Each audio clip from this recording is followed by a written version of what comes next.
உலகத் தமிழர்களுக்கு வணக்கம். பல கொலைகள் நடக்குது. மெத்து கடத்துறானுங்க. மெத்தபட்டமைன் அப்படிங்கிறத கடத்திட்டு வந்தது எல்லாத்தையுமே நீங்கள் பார்த்துருப்பீங்க. இதுக்கு பின்னாடி இருக்கிறது எல்லாம் பார்த்தீங்கன்னா நம்ம அக்மார்க்கு கழக உடன்பிறப்புகள் தான் கைது செய்யப்பட்டுக்கிட்டு இருக்காங்க. பெருசாக எந்த விதமான செய்தி அப்படிங்கிறதும் வராது. சும்மா அப்படியே கடந்து போயிடுவாங்க.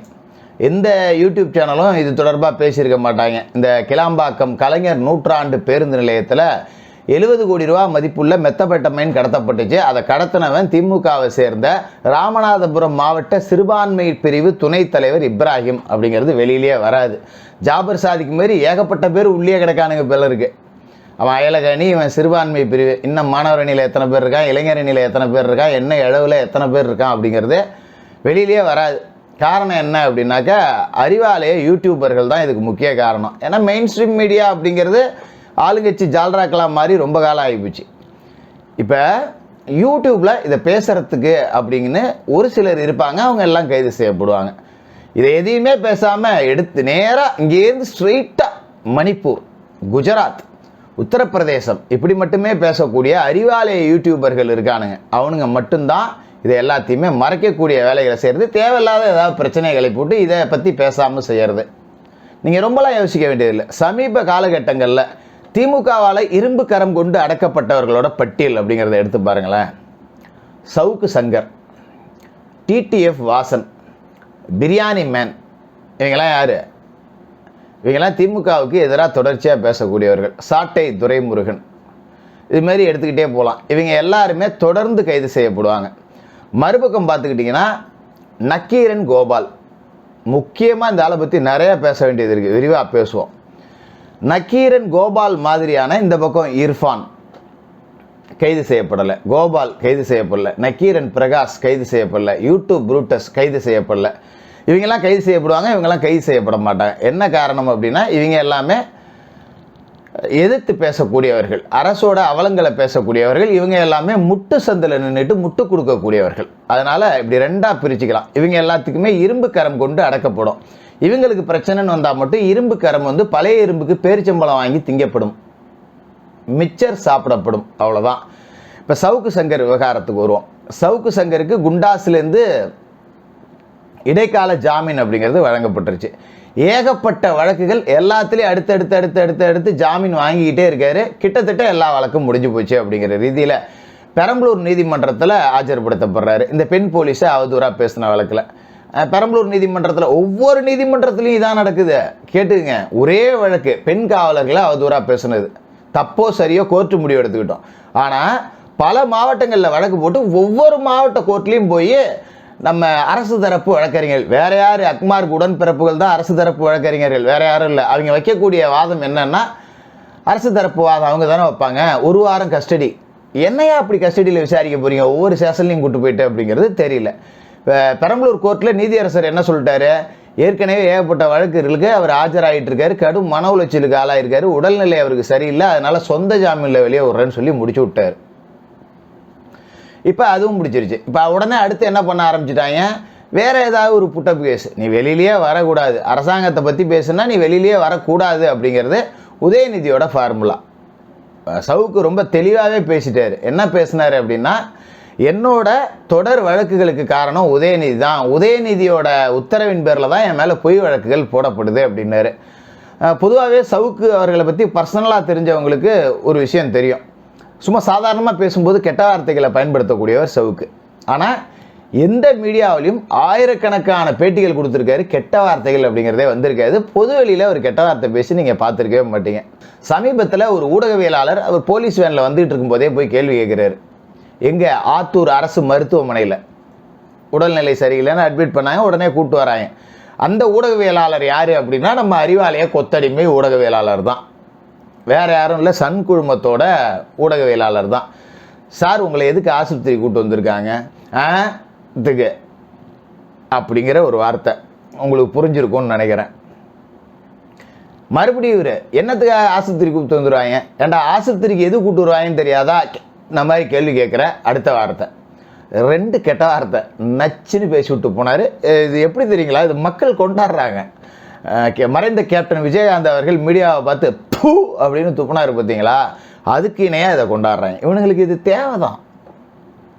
அதே ஒரு நல்ல மீடியாக்காரர் போய் கேள்வி கேட்குறாரு, அப்போ அவருக்கு உகந்த பதில் அப்படிங்கிறது கொடுக்குறாரு சவுக்கு அவர்கள்.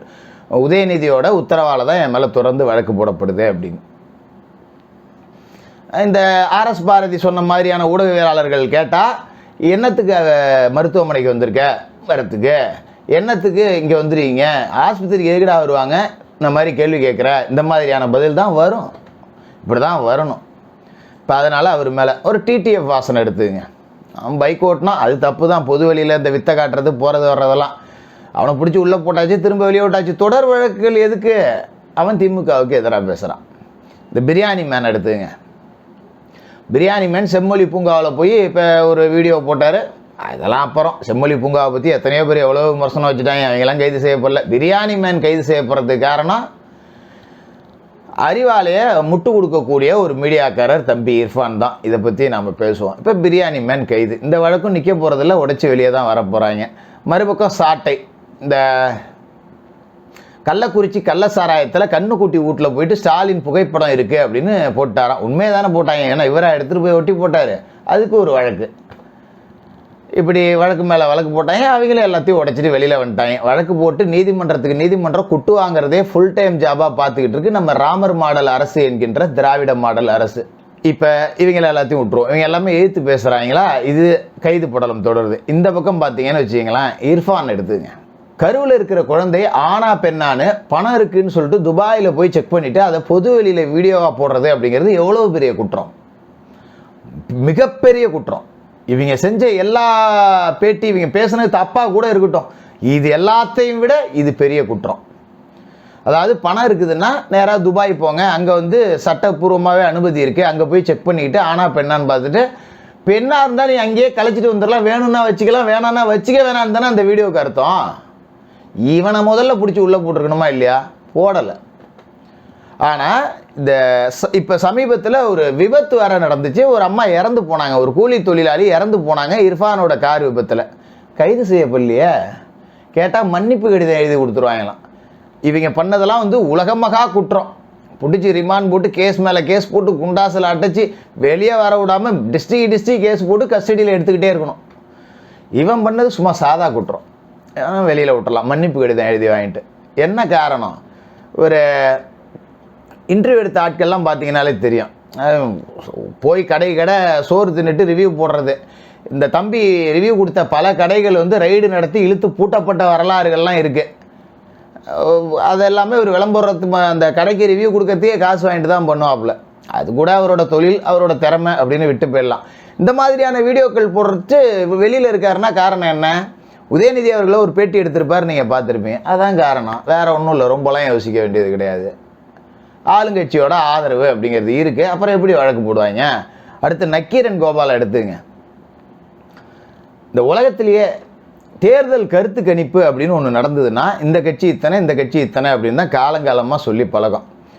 எனக்கு தெரிஞ்சு நக்கீரன் கோபால் தேர்தல் கருத்து கணிப்பு எடுத்த காலகட்டத்திலேருந்து 2014 தேர்தலில் திமுக 0 MP ஜெயிச்சுது. அப்போ கூட இவர் திமுக தான் அதிகமாக ஜெயிக்கும் பாரு. இவரோட கருத்து கணிப்பில் பார்த்தீங்கன்னா திமுக தோற்கும்னு ஒரே ஒரு தடவை கூட வந்ததே கிடையாது.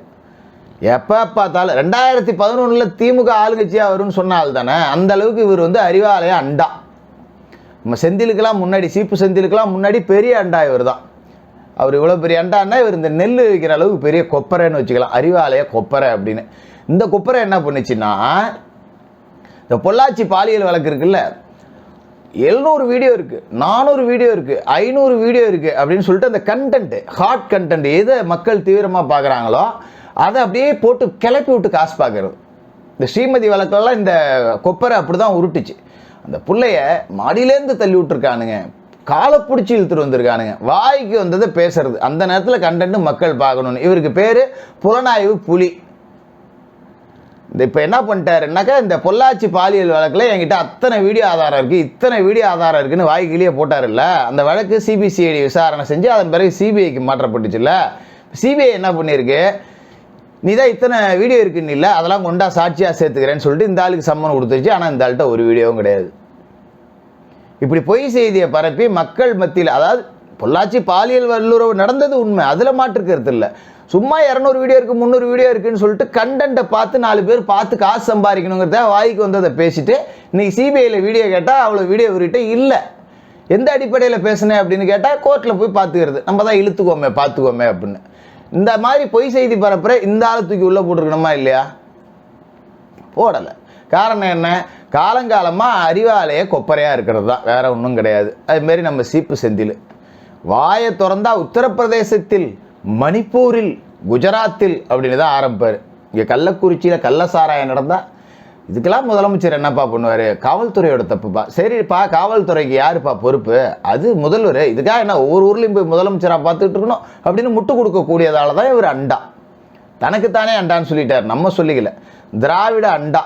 அதுலேயும் எப்படி பார்த்தீங்கன்னா அடி ஜங்கு ஜக்குன்னு ஜால்ரா சத்தம் வரக்கூடிய அண்டா, டம் டம்லாம் சத்தம் வராது. இந்த அண்டாவை நீங்கள் எப்படி தட்டினாலும் ஜால்ரா சத்தம் தான் வரும். இப்படி அதே மாதிரி இந்த பக்கம் நான் இர்பானை பற்றி பேசிட்டேன், நான் கீரன் கோபாலை பற்றி பேசிட்டேன், இந்த தம்பி அண்டாவை பற்றியும் பேசியாச்சு. இது மாதிரி இந்த அரண்சை, பேரலை, ட்ரைபு, இந்த கரிகாலன், இவங்க எல்லாமே பார்த்தீங்கன்னா ஒரு கேங்கு. இவங்க எல்லாருமே ஒரு கேங்கு. யூடியூப் ப்ரூட்டர்ஸு இவனுங்கெல்லாம் கொஞ்சம் கூட மனசாட்சியே இல்லாமல் ஊடகம் அப்படிங்கிற பேரில் கொத்தடிமைகள் வேலை செய்யக்கூடியவங்க. அடிப்பாய பேர் சும்மா ஜிங்கு ஜக்குன்னு அப்படி ஒரு ஜால்ரா. இவங்க மேலே நீங்கள் எப்பேற்பட்ட கேஸ் கொடுத்தாலும் அது எடுபடாது. நீங்கள் கூட பார்த்துருப்பீங்க யூடியூப் ரூட்டர்ஸ் இந்த சிதம்பரம் நடராஜரை பற்றி பேசின வீடியோக்கெல்லாம் வழக்கு பாஞ்சுது, கைது செய்யப்பட்டானா படலையா? இவங்க எல்லாமே அறிவாலயத்தில் வாசலில் உட்காந்துக்கிட்டு டெய்லி பேட்டாவுக்கு வேலை செய்யக்கூடியவங்க. அப்போ இப்படி பேசினா கைது செய்யப்படுவோம், இப்படி பேசினா வசதியோடு வாழலாம், பிச்சை எடுத்து வாழ்ந்தாலும் சரி இப்படி ஒரு பொழப்பு பொழைக்கக்கூடாது. இப்படி ஒரு பொழப்பு பொழைக்கிறவன் தான் மீடியாக்காரன். தப்பை தப்புன்னு சொல்லணும், சரியை சரின்னு சொன்னால் அதையும் பேசணும். அப்படி தான் இருக்கணும், அவன் தான் மீடியாக்காரன். அப்படி இல்லாதவன் எல்லாம் ஆர்எஸ் பாரதி சொன்ன அந்த வார்த்தைக்கு 10 பொருத்தமும் சும்மா பக்காவாக பொருந்தக்கூடியவன்.